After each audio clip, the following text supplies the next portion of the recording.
The small village of Willowbrook had always been a peaceful place. Nestled amidst rolling hills and lush forests, it was the kind of place where everyone knew everyone else's name. But as the sun dipped below the horizon and the moon ascended to its throne in the night sky, a shadowy secret began to unravel.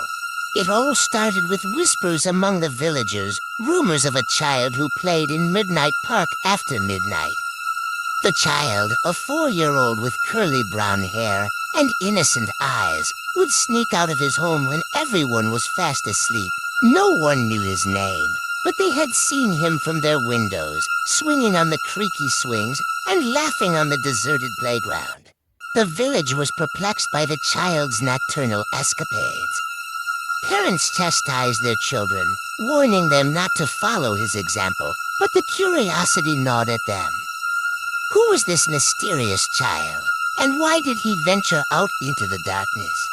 As the weeks passed, the child's late-night visits to Midnight Park became a nocturnal ritual, a ghostly routine that both fascinated and terrified the villagers. They tried to approach him during daylight hours to inquire about his late-night adventures, but he was nowhere to be found. It was as if he vanished into thin air during the day. One moonless night, a group of brave villagers decided to stay awake, waiting for the child to make his nightly appearance. They hid in the shadows, their eyes fixed on the eerie playground. As the clock struck midnight, he appeared as if conjured by the moonlight itself.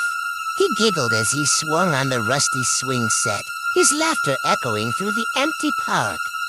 The villagers watched in silence, their hearts pounding in their chests. They couldn't see the child's face clearly.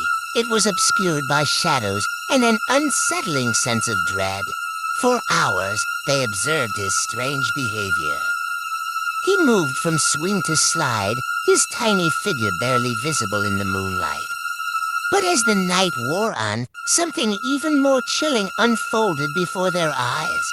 The playground equipment began to move on its own, the swing swaying back and forth, the slide creaking and groaning as if possessed by a malevolent force.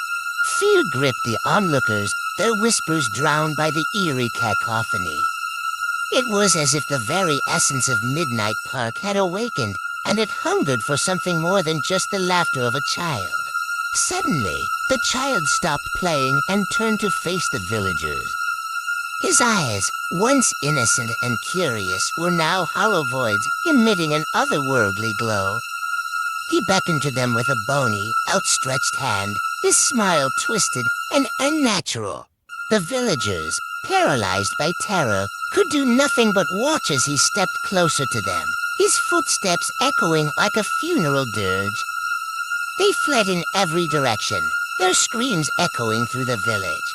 From that night on, the child never returned to Midnight Park, but the haunting had just begun. The park's swings continued to swing on their own. The slide twisted and turned in defiance of the laws of nature. The villagers could hear his laughter, even when he was nowhere to be seen. As the days turned into weeks, and the weeks into months, the haunting intensified. The once peaceful village of Willowbrook became a place of dread and despair.